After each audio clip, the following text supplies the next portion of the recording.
Don't mind the hair. Haven't washed it in. We won't go there. Okay. Fuck.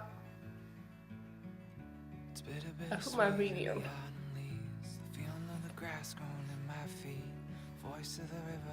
Doesn't really do anything.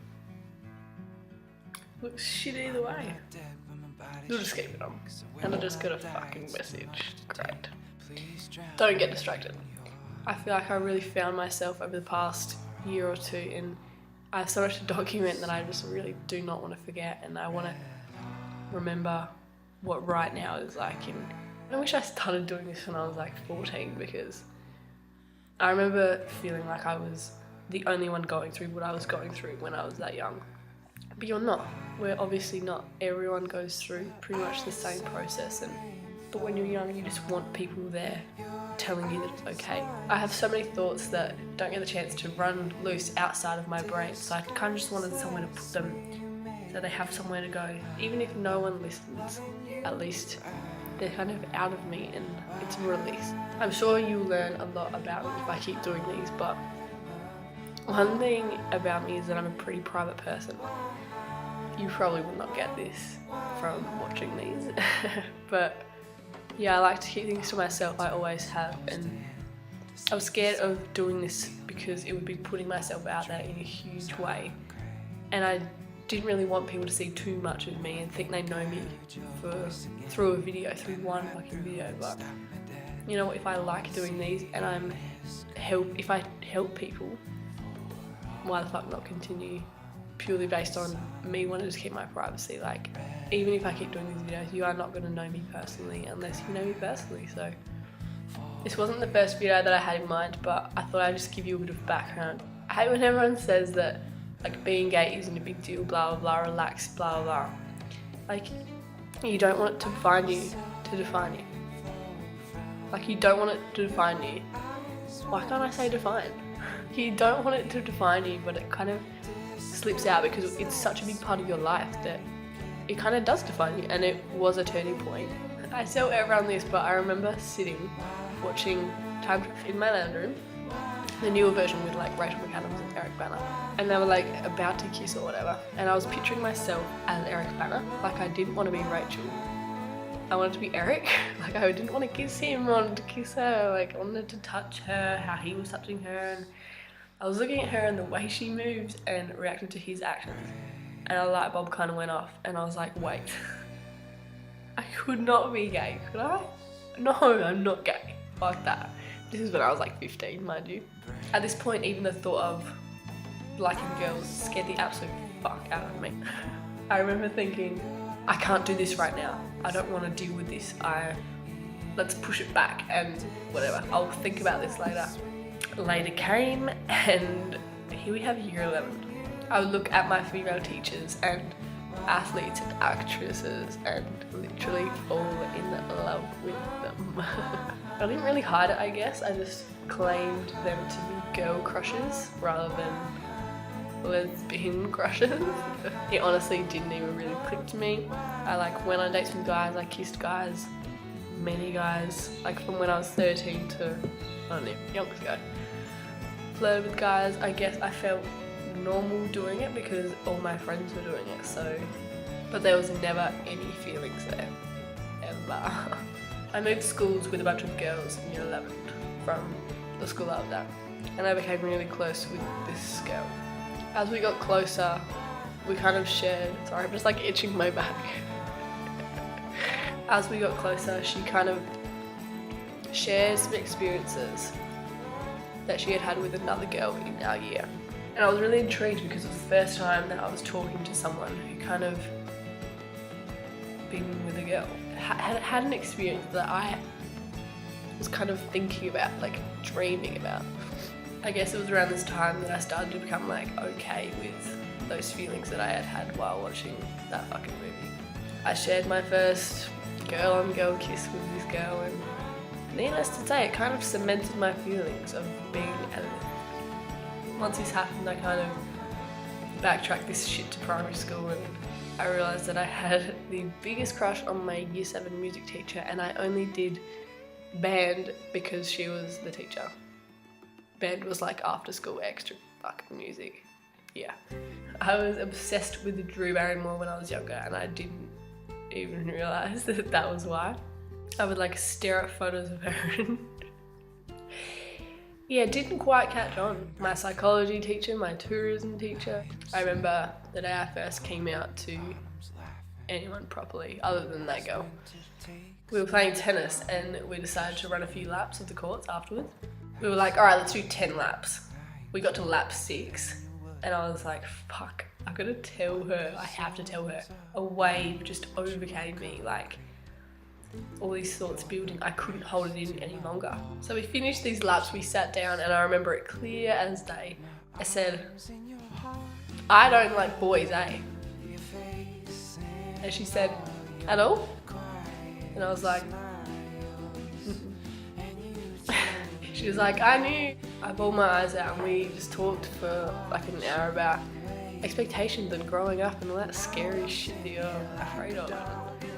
You know, not knowing what was next and the path that I kind of knew I had to take. And it is really scary to be in one position where you think you're safe and you think you should stay, but when you go over that fence, you know that it's going to be so much better and you're going to be so much happier, and there's just a few hurdles along the way.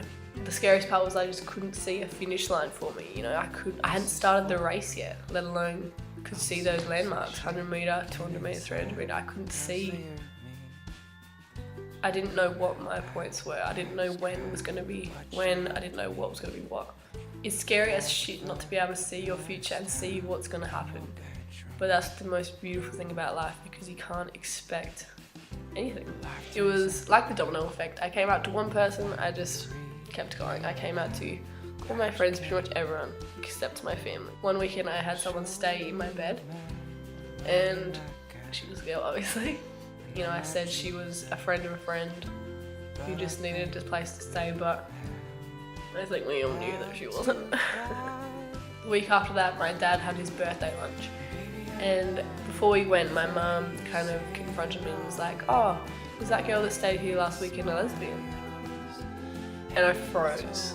I think I said like, no, she's not. She is not a lesbian. Like, and then my sister kind of honed in as well, like, yeah, she's gay, like she gives off the gay vibes. I just completely avoided the conversation. It was very awkward. You know, I had had those moments before. Like, throughout high school, everyone always kind of says things about gay people.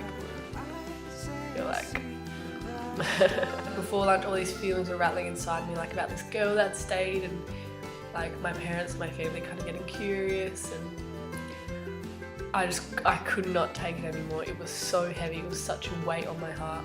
Me and my sister drove separately to the birthday lunch, and I just said, turn down the music, like, I have to tell you something. So I was just like, I'm with insert girl's name here. I cried the whole way there, and I had to pretend that I was like getting the flu or some shit when I got there. When you're seeing someone, it's much harder to keep your sexuality a secret, because, you know, I could be private about singular dates and one-offs that I was having with girls, but keeping up a relationship and, you know, seeing them in the day, seeing them at night in complete secrecy just does not work. You know, it started to take its toll on me, and like the girl I was seeing too, because she just wanted to be in an open relationship with the girl she liked. I realised that I just wanted to share how happy I was with my parents and let them meet the person that I was so happy with. And that's what it came down to, just wanting to relieve myself of this weight that had sat on my shoulders for pretty much years, like years and years. One night I came out to this area. I'm going to show you. So I was standing like here, and my mum was sitting over there. My beanie fell off. Okay, the beanie's off. I just started crying. Mum was like, what's wrong? What's wrong? What's wrong? Like, what's going on? Because I was like bawling my eyes out. I was like, I'm with so-and-so. I'm going to put the beanie back on. I was just like, I'm with so-and-so. And she was not surprised whatsoever. She just reassured me that it didn't matter, and my happiness was the only thing that she cared about. she told my dad, and he came in my room. Like, I've never experienced a moment like that with my dad, and it'll stay with me for a long time. He just hugged me and he said, you know, it does not matter at all. We just want you to be happy. And I could just tell that both of them there, they just wanted me to be safe and happy. And I think it kind of clicked to them, like, this is why she is the way she is, and things just kind of fell into place for them. And that's all I wanted. I wanted them to understand me like I understood myself. And it's amazing once you are free to be whoever you want with the support of your amazing friends and family, which is what I honestly thought I lacked for a long time, but obviously I have. I remember my dad said when you were born we didn't have a list of expectations of what we wanted you to be, like A grade student, straight, marry this kind of guy. He just wanted me to be whoever I wanted to be, and he was there regardless of what I chose to do. I never want to be as unhappy as I was ever again. Like, I feel like that timid 14-year-old girl watching that movie, and the girl who sat on the tennis courts crying her fucking eyes out is completely gone. I closed those chapters and I've honestly never been happy in my entire life. You honestly don't know how heavy things are until you're free of them. I think about how it feels like a lifetime ago, and I realise that it probably is. Like, we probably have so many lifetimes within our one life, and we change and progress, and things feel so far away, but have made me exactly who I am today. And we are so lucky to experience so many stages in our life because every one of them makes us grow and learn, and experiences and shit times just make us exactly who we are. I realise that not everyone gets to have the amazing coming out experience that I had with my friends and family. Like, I've become so much closer to every member of my family, and I've become so much more me, and a part of that is because of how much support I've gotten. And no matter what your experience is, if it's hard, if you're 12 and you accidentally slip it out to your mum, if you're 25, 35, married with kids and decide to come out, you need to know that concealing who you are is honestly the most destructive thing you can do.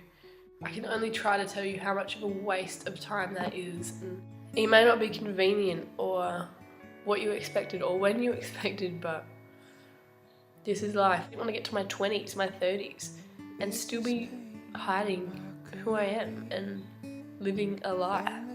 I can't talk for everyone because everyone's experience is different, but I just hope that one day this whole coming out process doesn't even mean anything.